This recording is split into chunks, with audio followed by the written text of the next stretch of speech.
Hello everyone, I am प्रज्ञान चंद्र और आज हम लोग वॉइस पढ़ेंगे। इंग्लिश ग्रामर में वॉइस एक बहुत ही इंपॉर्टेंट टॉपिक है क्योंकि एग्जाम में इससे क्वेश्चंस जरूर आते हैं।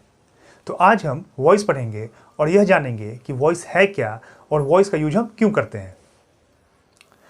वॉइस यह वर्ब का एक फॉर्म है। वॉइस वर्ब का एक फॉर्म है और इससे यह पता चलता है कि सेंटेंस में जो सब्जेक्ट है वो सब्जेक्ट एक्शन को परफॉर्म कर रहा है कि वो एक्शन को रिसीव कर रहा है। वॉइस वर्ब का एक फॉर्म है और इससे यह पता चलता है कि सेंटेंस में जो सब्जेक्ट है वो सब्जेक्ट एक्शन को परफॉर्म कर रहा है कि एक्शन को रिसीव कर रहा है। मतलब सेंटेंस में सब्जेक्ट कोई काम कर रहा है कि सब्जेक्ट पर ही काम किया जा रहा है। अब आप यह सोच रहे होंगे कि सेंटेंस में सब्जेक्ट का एक्शन को परफॉर्म करना और एक्शन को रिसीव करना क्या है। आइए इसे हम एग्जाम्पल के थ्रू समझते हैं। एक एग्जाम्पल लिया मैंने, सेंटेंस है Virat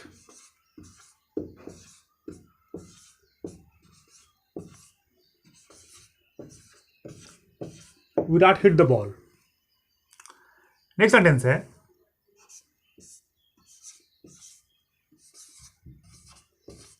the ball was hit by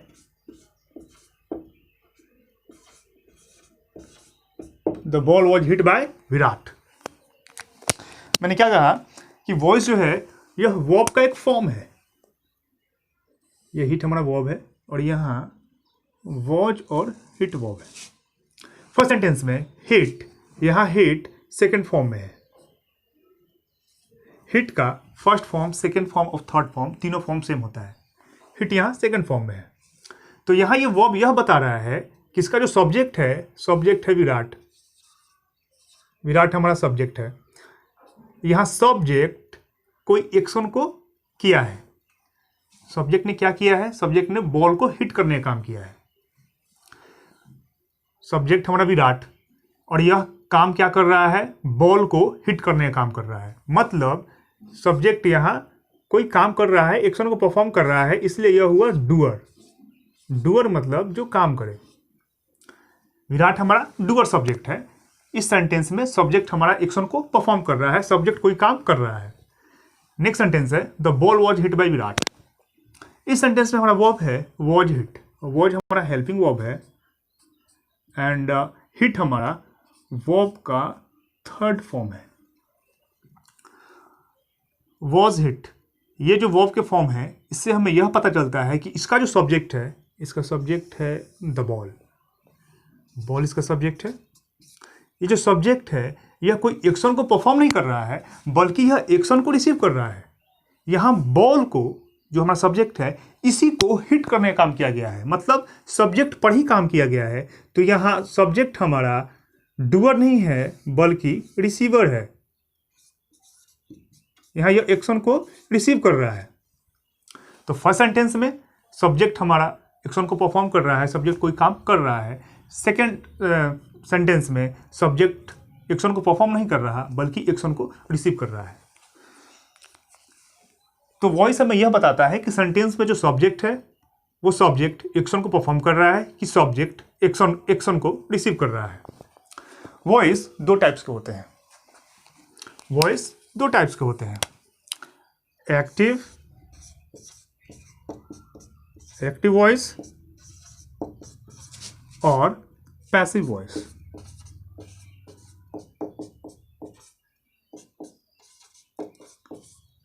active voice और पैसिव वॉइस। एक्टिव वॉइस, इसमें क्या होता है कि सब्जेक्ट जो होता है वो हमारा एक्टिव होता है। मतलब सब्जेक्ट एक्शन को परफॉर्म करता है, मतलब सब्जेक्ट हमारा डूअर होता है। और इसमें सब्जेक्ट एक्शन को परफॉर्म नहीं करता बल्कि एक्शन को रिसीव करता है। यह इसका सब्जेक्ट, पैसिव में सब्जेक्ट हमारा रिसीवर होता है। यह कोई कार्य नहीं करता बल्कि इस पर ही काम किया जाता है।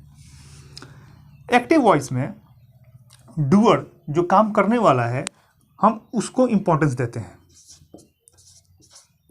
Doer is important.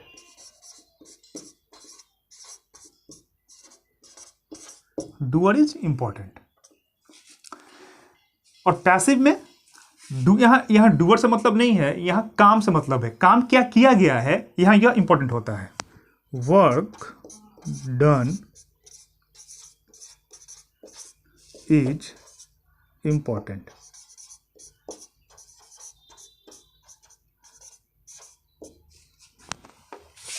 एक्टिव में सब्जेक्ट डूअर, पैसिव में सब्जेक्ट रिसीवर। एक्टिव में डूअर को हम इंपॉर्टेंस देते हैं और पैसिव में वर्क काम जो किया गया है हम उसे इंपॉर्टेंस देते हैं। अब हम इसी एग्जांपल को समझते हैं। सेंटेंस है विराट हिट द बॉल। यहाँ सब्जेक्ट हमारा डूअर है, सब्जेक्ट डूअर हमारा एक्टिव में है।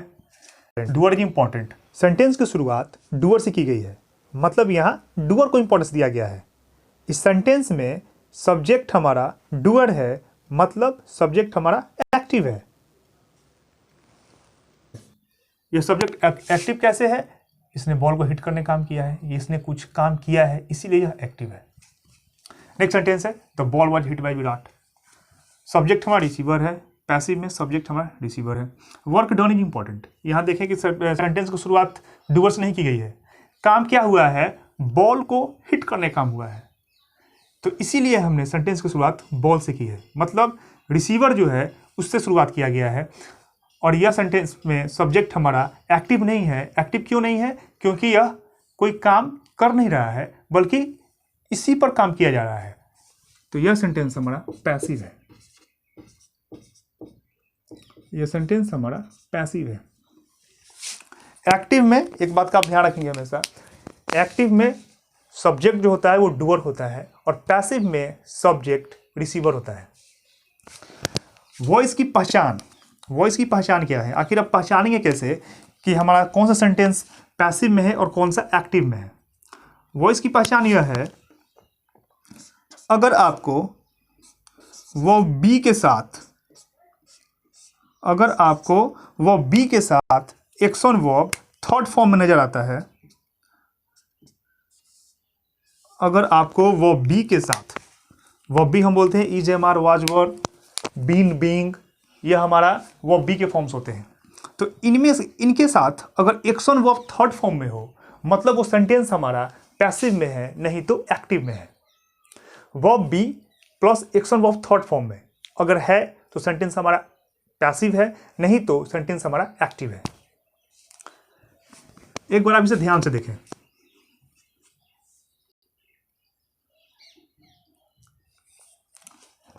अब हम सीखेंगे कि वो बी क्या है। वो बी के फॉर्म होते हैं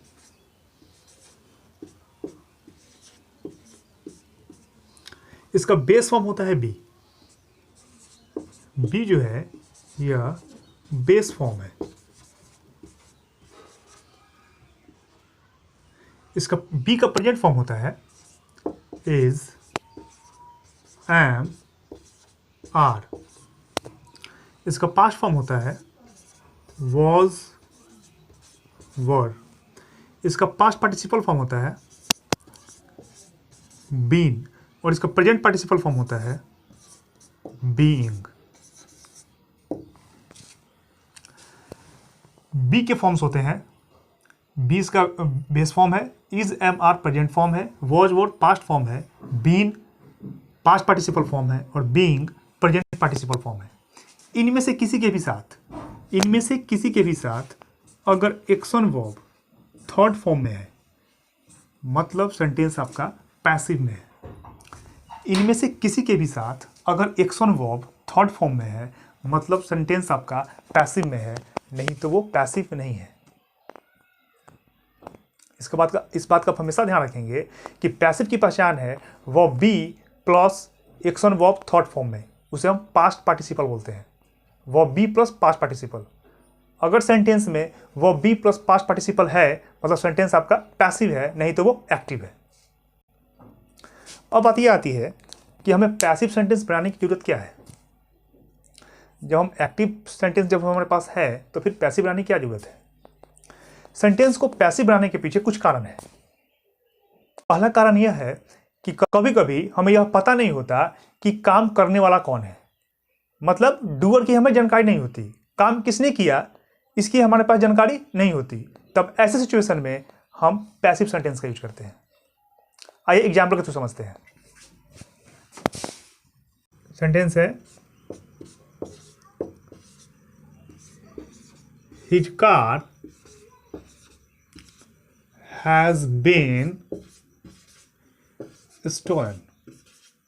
his car has been stolen. Sentence आप देखेंगे कि काम कौन कर रहा है उसकी यहाँ पे बात नहीं हो रही है, बात क्या हो रही है, गाड़ी चोरी होने की। His car has been stolen मतलब उसकी गाड़ी चोरी हो गई है। तो यहाँ गाड़ी किसने चोरी की इसकी जानकारी ही नहीं है, काम किसने किया है इसकी हमारे पास जानकारी नहीं है। तो जब ऐसा सिचुएशन हो कि हमें पता ना हो कि करने वाला कौन है, तब हम पैसिव सेंटेंस का यूज करते हैं। दूसरा कारण यह है कि कभी कभी हम काम करने वाले को, काम किसने किया हम यह बताना जरूरी नहीं समझते, मतलब हम डूअर के बारे में बताना जरूरी नहीं समझते, तब हम पैसिव का यूज करते हैं। एग्जाम्पल देखते हैं। सेंटेंस है the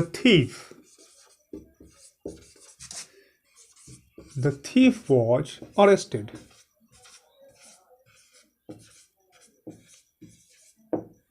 The thief was arrested।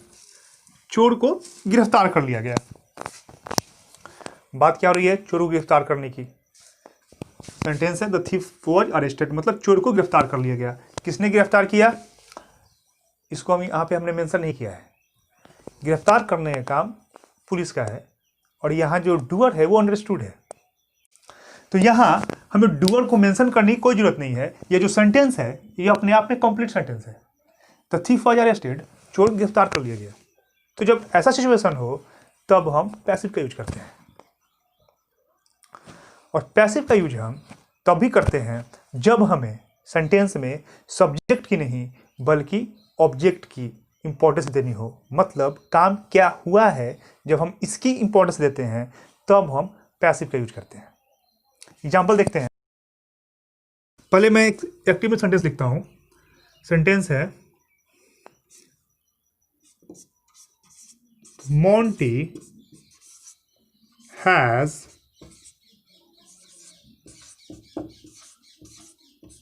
has written this essay। Monty has written this essay। Monty ने इस essay को लिखा है। सब्जेक्ट है हमारा मोंटी, ऑब्जेक्ट है हमारा essay, हैज रिटन यहाँ वर्ब है। तो यह हमारा एक्टिव का सेंटेंस है। यह सेंटेंस हमारा एक्टिव है। सब्जेक्ट मतलब यह डूअर सब्जेक्ट है हमारा, यह हमारा ऑब्जेक्ट है। तो मैंने अभी क्या कहा कि जब सेंटेंस में हमें ऑब्जेक्ट की इंपॉर्टेंस देनी हो तब हम पैसिव बनाते हैं। अब ये सेंटेंस जैसे कि हम इसका पैसिव बनाएंगे ऑब्जेक्ट से, तो हम क्या लेंगे, ऑब्जेक्ट को लेंगे। ऑब्जेक्ट है essay, सेंटेंस होगा दिस essay। दिस essay, यह दिस जो है यह essay के लिए आया है, इसीलिए यहाँ पे हम दिस essay लिखेंगे। This essay has been written by Monty. अब यह हमारा हो गया पैसिव, यह हमारा पैसिव हो गया। This essay has been written by Monty. इस सेंटेंस में क्या किया गया है, हमने ऑब्जेक्ट को हमने इंपॉर्टेंस दिया है। दिस essay, ये तो इसका ऑब्जेक्ट हो गया ना, एक्टिव का तो ये ऑब्जेक्ट है। सेंटेंस की शुरुआत हमने ऑब्जेक्ट से की है। दोनों का मीनिंग सेम है। यह एक्टिव सेंटेंस है फर्स्ट वन, और सेकेंड हमारा है पैसिव। दोनों का मीनिंग सेम है बट स्ट्रक्चर में केवल अंतर है। तो जब हमें सेंटेंस में ऑब्जेक्ट को इंपॉर्टेंस देनी हो तब हम पैसिव बनाते हैं। पैसिव वॉइस में हमें यही सीखना है कि हम सेंटेंस को एक्टिव से पैसिव में कैसे चेंज करेंगे। ये जो आप देख रहे हैं, जो सेंटेंस, इस एक्टिव सेंटेंस को हमने पैसिव में चेंज किया है, हम पैसिव में यही सीखेंगे। दोनों का मीनिंग सेम है बट स्ट्रक्चर में केवल अंतर है। अब हम सीखेंगे कि हम सेंटेंस को एक्टिव से पैसिव में कैसे चेंज करते हैं। एक्टिव को पैसिव में चेंज करने से पहले हमें इस बात का ध्यान रखना है कि जिस सेंटेंस का हम पैसिव बना रहे हैं उस सेंटेंस में ऑब्जेक्ट होना चाहिए। मतलब जिस सेंटेंस में ऑब्जेक्ट होगा उसी सेंटेंस का पैसिव बनेगा। अगर ऑब्जेक्ट नहीं होगा तो उसका पैसिव नहीं बनेगा। कुछ एग्जांपल्स लेते हैं। एक सेंटेंस लिखा मैंने,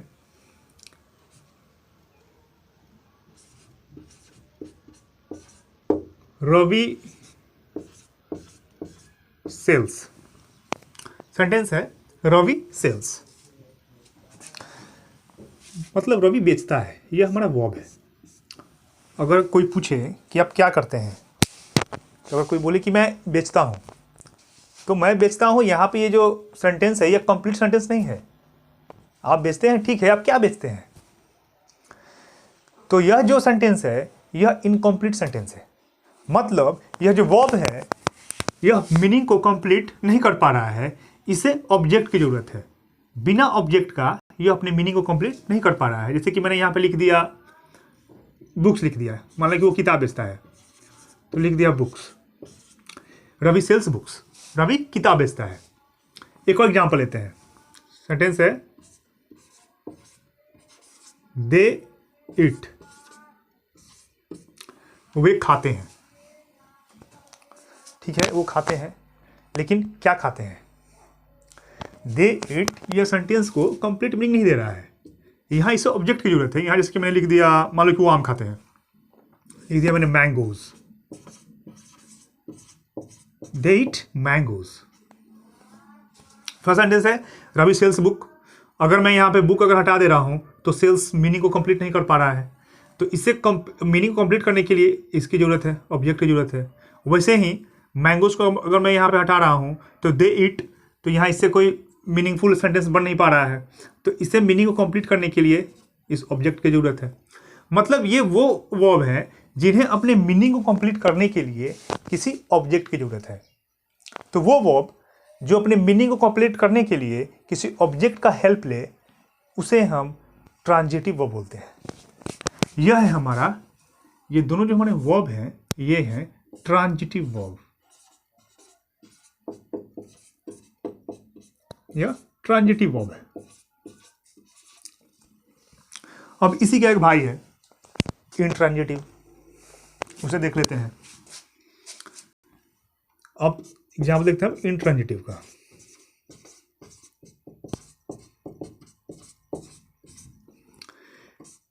जैसे कि मैंने सेंटेंस लिखा,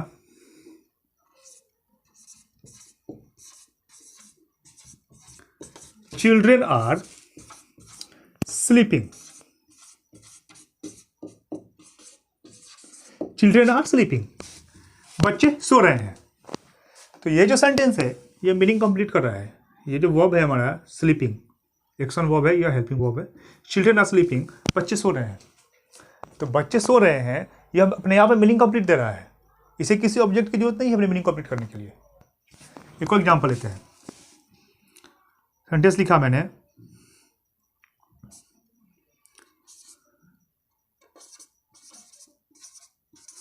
Raman is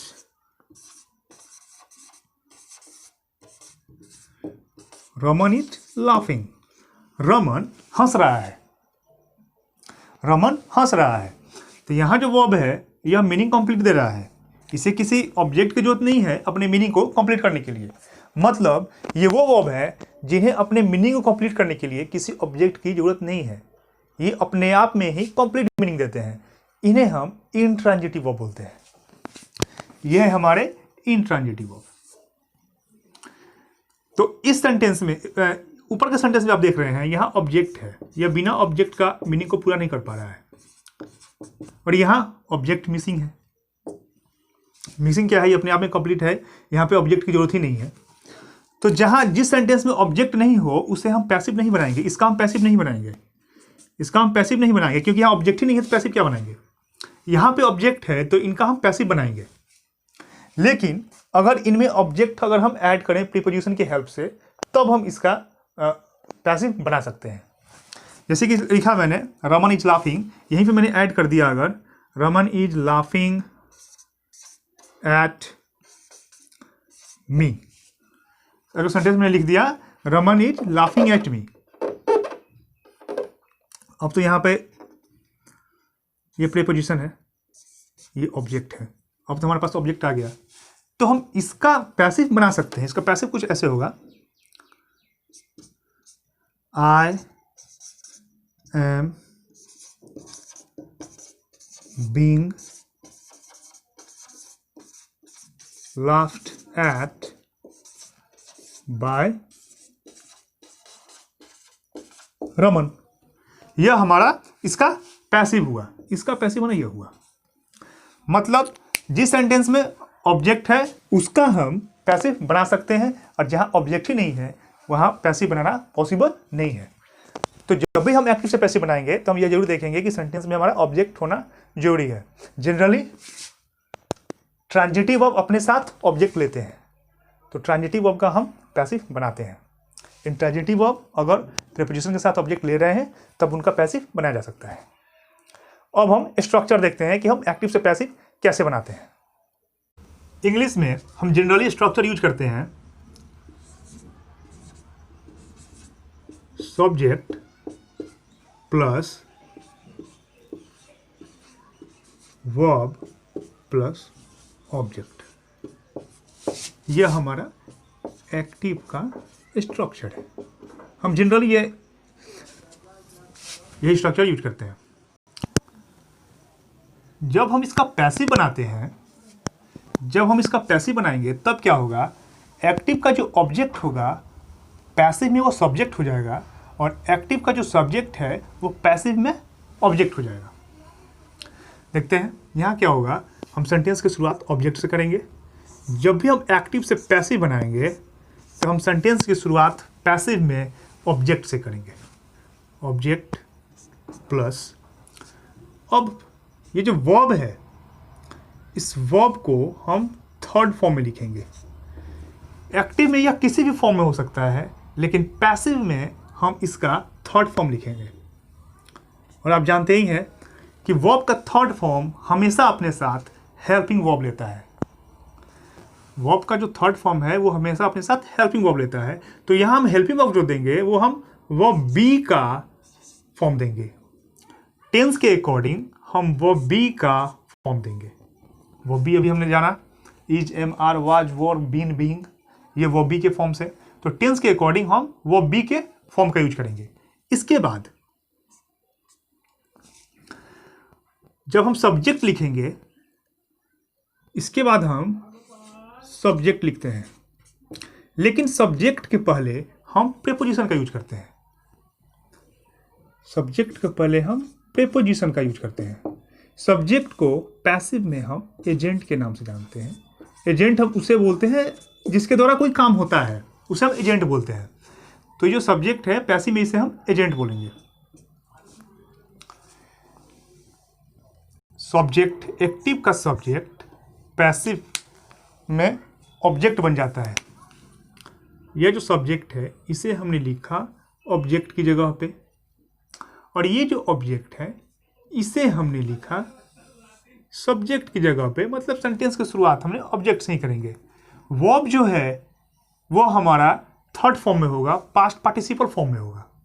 past participle form के पहले हम हेल्पिंग वर्ब बी का यूज करेंगे, और सेंटेंस के लास्ट में हम एजेंट लिखते हैं, सब्जेक्ट लिखते हैं। सब्जेक्ट जो होता है उसे पैसिव में हम एजेंट बोलते हैं, इसे हम सेंटेंस के लास्ट में लिखते हैं। और सब्जेक्ट लिखने से पहले हम प्रीपोजिशन का यूज करते हैं। जनरली बुक में आपको बाय लिखा हुआ मिलेगा। बाय हम लिविंग थिंग्स के लिए यूज करते हैं। जब एजेंट हमारा लिविंग थिंग्स हो, लिविंग थिंग के साथ हम प्रीपोजिशन बाय का यूज करेंगे। तो ये हुआ हमारा पैसिव का स्ट्रक्चर, ये हुआ हमारा पैसिव। जब भी आपको एक्टिव में सेंटेंस मिले तो पैसिव जब भी हम बनाएंगे सेंटेंस की शुरुआत ऑब्जेक्ट से करेंगे। ऑब्जेक्ट, एक बात का ध्यान रखेंगे, ये जो ऑब्जेक्ट है ये एक्टिव का ऑब्जेक्ट है, यह पैसिव में यह सब्जेक्ट कहलाता है। तो आपको कंफ्यूज नहीं होना है। बुक में आपको ऐसे लिखा हुआ मिलेगा, subject plus be plus verb third form plus suitable preposition लगाएंगे यहाँ पे प्लस एजेंट। बुक में आपको ऐसा लिखा हुआ मिलेगा, आपको कंफ्यूज नहीं होना है। यहाँ पे आपको कंफ्यूज नहीं होना है कि ये जो सब्जेक्ट है यही यहाँ पे है ऑब्जेक्ट की जगह पे, ये ऑब्जेक्ट है सब्जेक्ट की जगह पे है। Subject plus verb be plus action verb third form में plus preposition plus agent. Agent हम सब्जेक्ट को बोलते हैं। एक एग्जांपल लेते हैं। सेंटेंस है सूरज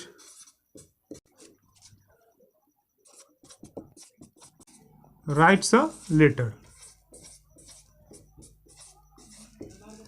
सेंटेंस है सूरज राइट्स अ लेटर। ये सेंटेंस हमारा एक्टिव में है। ये सेंटेंस हमारा एक्टिव में है।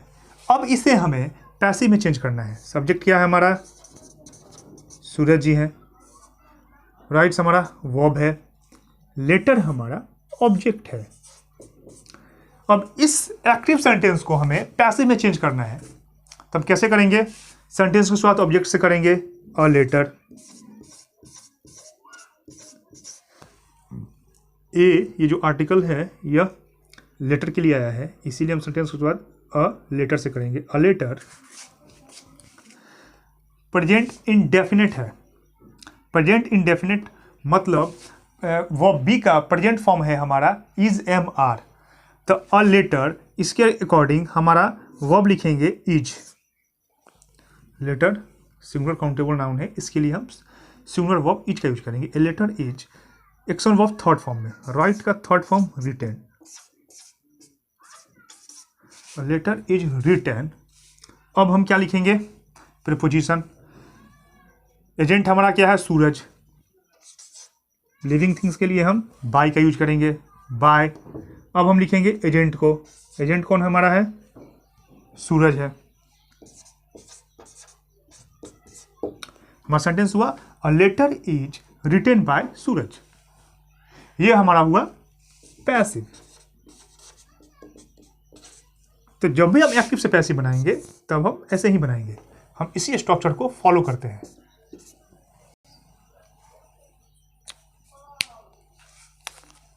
इसे आप एक बार ध्यान से देखें।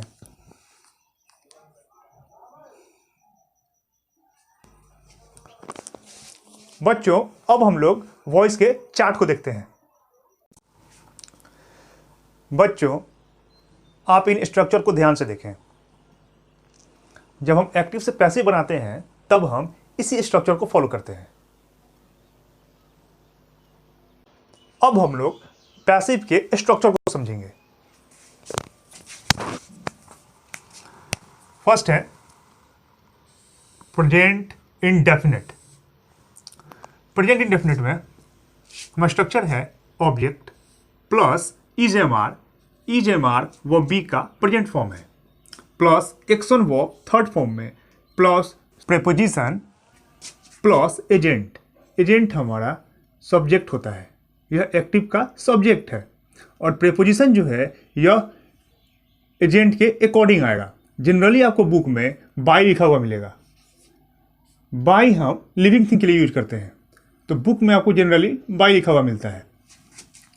नेक्स्ट है प्रेजेंट कॉन्टिन्यूअस। हमारा स्ट्रक्चर है object plus is am are plus being. Being जो है यह बी का आईएनजी फॉर्म है, तो कॉन्टिन्यूअस में हम बीइंग का यूज करते हैं। Being plus action verb third form में plus preposition plus agent. Next है प्रेजेंट परफेक्ट। हमारा स्ट्रक्चर है ऑब्जेक्ट प्लस हैज या हैव।